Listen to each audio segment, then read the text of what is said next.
नमस्कार, इस खास बुलेटिन में आपका स्वागत है। मैं हूं रुचि शर्मा। कई ऑल्ट कॉइन्स ने बुधवार को मूल्य कार्रवाई का नेतृत्व किया क्योंकि व्यापक क्रिप्टो मार्केट बिटकॉइन के साथ 3.2% की बढ़ोतरी से पहले $71,000 से 2 हफ्ते के उच्च स्तर पर पहुंच गई। दूसरी सबसे बड़ी क्रिप्टो एसेट इथेरियम 1.75% ऊपर और बीटीसी के 3.2% अग्रिम के मुकाबले कम प्रदर्शन करते हुए लगभग $3,830 पर बदल गई। Protocol development organization Uniswap labs द्वारा एक घोषणा को छोड़ते हुए एक गुप्त सोशल मीडिया पोस्ट के बाद दिन के दौरान डिसेंट्रलाइज्ड एक्सचेंज यूनिस्वैप के गवर्नेंस टोकन में 20% से अधिक की वृद्धि हुई। इथेरियम लेयर 2 नेटवर्क स्टार्कनेट के टोकन में भी 10% से अधिक की बढ़ोतरी हुई, जब चेन के पीछे विकास फर्म स्टार्कवेयर ने बिटकॉइन नेटवर्क को स्केल करने के लिए स्टार्कनेट का उपयोग करने का अपना दृष्टिकोण रखा। टोकन की कीमत दबाव में आ सकती है क्योंकि अगले हफ्ते लगभग $85 मिलियन मूल्य का STR के निहितीकरण से जारी किया जाएगा, जिससे इसका सप्लाई बढ़ जाएगा।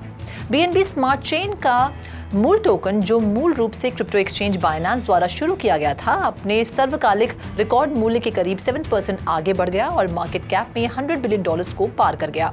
टोकन को बाइनेंस लॉन्च पूल और लॉन्च पैड गतिविधियों में वृद्धि से लाभ हो रहा है, जहां यूजर्स एयर ड्रॉप और नए टोकन लॉन्च में भाग लेने के लिए BNB को लॉक कर सकते हैं। AI सर्विसेज की मेजबानी के लिए क्लाउड कंप्यूटिंग फर्म कोरवीव के साथ एक समझौते के बाद कोर साइंटिफिक के नेतृत्व में कई अमेरिकी सूचीबद्ध बिटकॉइन माइनर्स ने पर्याप्त लाभ कमाया। वैश्विक क्रिप्टो मार्केट कैप $2.63 ट्रिलियन है, जो पिछले दिन की तुलना में 2.75% अधिक है।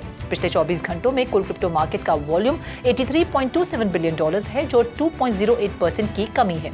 DeFi में कुल वॉल्यूम वर्तमान में $6.41 बिलियन है, जो कुल क्रिप्टो मार्केट 24 आवर के वॉल्यूम का 7.7% है।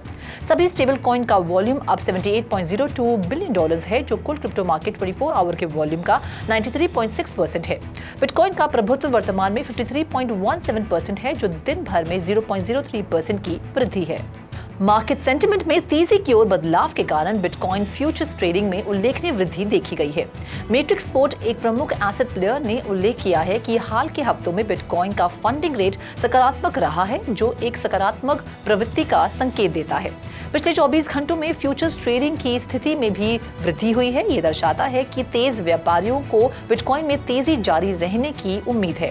बिटकॉइन फ्यूचर्स के लिए एक सकारात्मक फंडिंग दर इंगित करती है कि लंबी स्थिति रखने वाले व्यापारी छोटी स्थिति रखने वालों को शुल्क का भुगतान कर रहे हैं, जो बिटकॉइन की बढ़ती गति में एक मजबूत विश्वास का संकेत देता है।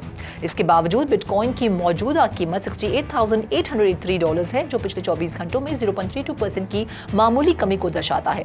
बिटकॉइन का 24 आवर वॉल्यूम 20.7% बढ़कर $29.3 बिलियन हो गया है, जो फ्यूचर्स मार्केट में बुलिश सेंटिमेंट को और मजबूत करता है। सोलाना टोटल वैल्यू लॉक्ड के मामले में चौथा सबसे बड़ा ब्लॉकचेन इंस्टीट्यूशनल अडॉप्शन में अग्रणी नेटवर्क बन रहा है। वर्महोल फाउंडेशन के CCO और को-फाउंडर रॉबिन्सन बर्फी के अनुसार फाइनेंशियल इंस्टीट्यूशंस अपने ऑफर को भविष्य सुरक्षित बनाने के लिए सोलाना ब्लॉकचेन के साथ एकीकृत हो रहे हैं। पेपैल ने हाल ही में अपने पेपैल USD स्टेबल कॉइन को सोलाना नेटवर्क में विस्तारित किया है, जिससे यूजर्स PYUSD का उपयोग करके इनएक्सपेंसिव ट्रांजैक्शंस करने में सक्षम हो गए हैं। वीजा ने सितंबर 2023 में सोलाना ब्लॉकचेन पर अपना USD कॉइन भी लॉन्च किया। सोलाना सबसे स्केलेबल ब्लॉकचेन नेटवर्क में से एक है, जो सैद्धांतिक रूप से 65,000 ट्रांजैक्शन पर सेकंड तक के साथ बड़ी मात्रा में लेनदेन को संभालने में सक्षम है, जिसकी औसत लेनदेन लागत $0.0025 है। वीजा, स्ट्राइप, शॉपिफाई पे और पेपैल जैसी प्रमुख साझेदारियों के साथ सोलाना को मर्चेंट और इंस्टीट्यूशनल अडॉप्शन की संभावना बढ़ रही है। बिटकॉइन आधारित नॉन फंजिबल टोकन की बिक्री मई में एक नए रिकॉर्ड पर पहुंच गई, जिसका कुल सेल्स वॉल्यूम $4 बिलियन से अधिक था। वॉश सेल्स के साथ संयुक्त डेटा से पता चलता है कि NFT का सेल $3.97 बिलियन है और वॉश सेल्स $82 मिलियन थी।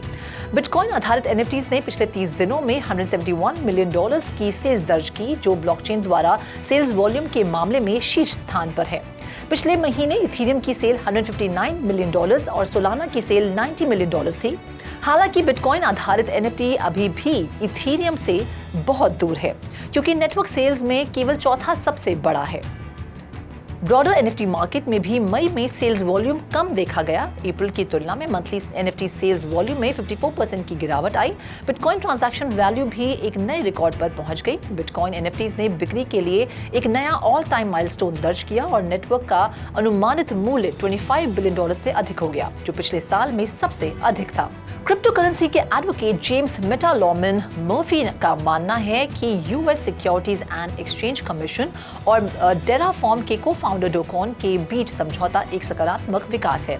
प्रस्तावित समझौता क्रिप्टो एसेट की कानूनी स्थिति को संबोधित करने के लिए second circuit court of appeal तक पहुंचने वाला पहला मामला रिपल या कॉइनबेस का मामला बना देगा। लीगल एक्सपर्ट ने डो क्वॉन और टेराफॉर्म के खिलाफ एसईसी के मामले के बाद सिद्धांत रूप से एक समझौते की रिपोर्ट पर प्रकाश डाला, जिसमें आरोप लगाया गया कि उन्होंने 2022 में स्टेबल कॉइन टेरा यूएसडी के कोलैप्स से पहले क्रिप्टो करेंसी निवेशकों को गुमराह किया। लूना कम्युनिटी ने इस खबर पर सकारात्मक प्रतिक्रिया व्यक्त की, जिससे टेरा लूना इकोसिस्टम के मूल टोकन लूना में उछाल आया। पिछले 7 दिनों में ऑल्ट कॉइन ने उल्लेखनीय रेजिस्टेंस को तोड़ते हुए 80% से अधिक की बढ़त हासिल की है। निपटान समझौता लूना कम्युनिटी को नई उम्मीद प्रदान करता है, जैसा कि टोकन की बढ़ती कीमतों में परिलक्षित होता है। कीथ गिल, जो रोरिंग किटी के नाम से भी जाने जाते हैं, पर सिट्रॉन रिसर्च ने उनके गेमस्टॉप स्टॉक पोजीशन में मार्केट मैनिपुलेशन का आरोप लगाया है। फर्म ने गिल पर बड़ा अकाउंट और एक महत्वपूर्ण near term options position post करने का आरोप लगाया है, जो बिना किसी मजबूत थीसिस के अधिक तरह से मैनिपुलेशन लगता है। गिल अपनी जीएमई पोजीशन पर $300 मिलियन से ज्यादा का मुनाफा कमा चुके हैं, जो उन्हें इस हफ्ते के अंत तक पहला गेमस्टॉप बिलियनर बना सकता है यदि प्राइसेस ऊपर चढ़ते हैं। सिट्रॉन रिसर्च ने यह भी दावा किया कि गिल की जीएमई पोजीशन एक बड़ी एंटिटी द्वारा वित्त प्रदान हो सकती है। जनवरी 2021 में सिट्रॉन रिसर्च ने अपनी शॉर्ट जीएमई पोजीशंस को 100% लॉस पर क्लोज किया था, गिल की रिटेल बाइंग फ्रेंजी के कारण। GME stock price daily chart पर 21% बढ़ गई है और पिछले महीने में 71% से ज्यादा बढ़ गई है और 4 जून को प्री मार्केट में $28 पर ट्रेड कर रही है। ईपॉक टाइम्स की सीईओ बिल गुआन पर यूएस डिपार्टमेंट ऑफ जस्टिस द्वारा $67 मिलियन को क्रिप्टो करेंसी का उपयोग कर लॉन्डर करने की योजना चलाने के आरोप में अभियोग लगाया गया है। यह आरोप उनकी कंपनी के न्यूज और इंफॉर्मेशन गैदरिंग एक्टिविटीज से संबंधित नहीं है। गुआन के प्रबंधन में टीम और अन्य लोगों ने क्रिप्टो करेंसी का उपयोग कर अपराध से प्राप्त करोड़ों डॉलर्स को लॉन्डर करने की योजना बनाई, जिसमें फ्रॉडुलेंट तरीके से प्राप्त किए गए अनएम्प्लॉयमेंट इंश्योरेंस बेनिफिट्स शामिल हैं। ये राशि एक क्रिप्टो करेंसी प्लेटफॉर्म के माध्यम से लॉन्डर की गई और 70 से 80 सेंट्स ऑन द डॉलर के रेट पर एक अनस्पेसिफाइड क्रिप्टो करेंसी में बदल दी गई। प्रॉफिट्स को फिर गुआन के अपने नाम के अकाउंट्स में भेज दिया गया। फंड्स को अन्य बैंक अकाउंट्स जो मीडिया एंटिटी के नाम पर थे, गुआन के पर्सनल बैंक अकाउंट्स और उनके क्रिप्टो अकाउंट्स के माध्यम से आगे लॉन्डर किए गए। गुआन पर मनी लॉन्ड्रिंग और बैंक फ्रॉड करने की साजिश रचने के आरोप हैं, जिसमें मनी लॉन्ड्रिंग का आरोप 20 साल तक की मैक्सिमम सजा दे सकता है और प्रत्येक बैंक फ्रॉड का आरोप 30 साल तक की सजा दे सकता है। कॉइनबेस की लेयर 2 ब्लॉकचेन बेस ने पिछले 90 दिनों में टोटल वैल्यू लॉक्ड में एक ऑल टाइम हाई को छू लिया है। आर्बिट्रम और ऑप्टिमिज्म जैसे प्रतिद्वंदियों को पीछे छोड़ दिया है। बेस का TVL 465% बढ़कर $1.3 बिलियन से $7.41 बिलियन हो गया है, जो आर्बिट्रम के मुकाबले 13% और ऑप्टिमिज्म के मुकाबले 12% ज्यादा है। चेन पर यह विकास EIP 4844 के इम्प्लीमेंटेशन के बाद शुरू हुआ, जो मार्च में हुआ था, जिसने प्रोटो डैंकशार्डिंग इंट्रोड्यूस किया और L2s जैसे बेस पर गैस कॉस्ट को कम किया। कॉइनबेस का स्मार्ट वॉलेट यूजर्स को सेंट्रलाइज एक्सचेंज अकाउंट से ऑन चेन डैप्स में सीमलेसली ट्रांजिशन करने का लक्ष्य रखता है और थ्रू अकाउंट एब्स्ट्रैक्शन।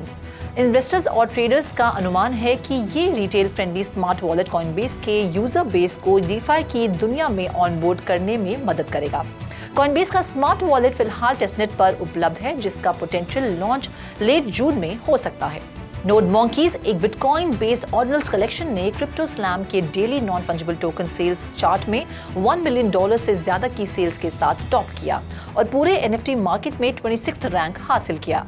दूसरे स्थान पर रही collection guild of guardian avatars ने $927,430 की सेल्स जनरेट की। बिटकॉइन पपेट्स, एक और बिटकॉइन ब्लॉकचेन कलेक्शन ने $906,427 की सेल्स हासिल की। माइथोस ब्लॉकचेन पर डी मार्केट चौथे स्थान पर रहा, जिसमें $685,469 की डेली सेल्स हुई। बोर्ड एप याcht क्लब एक इथेरियम बेस्ड कलेक्शन 5वें स्थान पर रही, जिसमें $420,713 की सेल्स हुई। बिटकॉइन के उछाल ने बिटकॉइन नेटवर्क को NFT सेल्स के डेली ब्लॉकचेन रैंक में टॉप पर पहुंचा दिया, जिसमें बिटकॉइन ने मंडे को $5.3 मिलियन की सेल्स हासिल की। ये तब हुआ जब ग्लोबल NFT मार्केट ने अक्टूबर के बाद से अपनी सबसे खराब महीने की परफॉर्मेंस क्लोज की, जिसमें $604 मिलियन की सेल्स हुई। इथेरियम के 5 जून 2021 के बाद से सबसे कम number of unique NFT buyers थे और second most NFT sales $4.2 million के साथ क्लोज की। DWF Labs ने फ्लोकी टोकन्स में $12 मिलियन का निवेश किया है, जो फ्लोकी इकोसिस्टम के लिए मजबूत समर्थन को दिखाता है। ये निवेश इंडस्ट्री में फ्लोकी की स्थिति को मजबूत करने के उद्देश्य से किया गया है, खासकर एक महत्वपूर्ण साल के दौरान जब मुख्य उत्पादों का रिलीज होने वाला है। पहले फ्लोकी इनू के नाम से जाना जाने वाला फ्लोकी अब प्रोजेक्ट्स पर ध्यान केंद्रित कर रहा है, जो उपयोग के मामले में है, जिसमें वल्हाला मेटावर्स गेम का मेनिट लॉन्च शामिल है। फ्लोकी कई यूटिलिटीज ऑफरिंग को सामने लाने की योजना बना रहा है, जिसमें फ्लोकी ट्रेडिंग बॉट और डिसेंट्रलाइज्ड डोमेन नेम और वेबसाइट सर्विस शामिल हैं, ताकि विविध प्लेटफॉर्म पर इसकी फंक्शनैलिटी को सुधारा जा सके। निवेश की घोषणा के बावजूद फ्लोकी की कीमत पिछले 24 घंटों में 5.31% गिर गई है। DWF Labs का फ्लोकी के साथ सहयोग मई 2023 में शुरू हुआ था और इसने स्ट्रेटेजिक एक्सचेंज लिस्टिंग और उद्योग पार्टनरशिप्स के माध्यम से टोकन की विजिबिलिटी को बढ़ाया है। इस खास बुलेटिन में फिलहाल इतना ही। आप देखते रहिए 3TV और ज्यादा जानकारी और स्टोरीज के लिए लॉग ऑन करें हमारी वेबसाइट www.3positive.io पर या फिर QR कोड को स्कैन करें।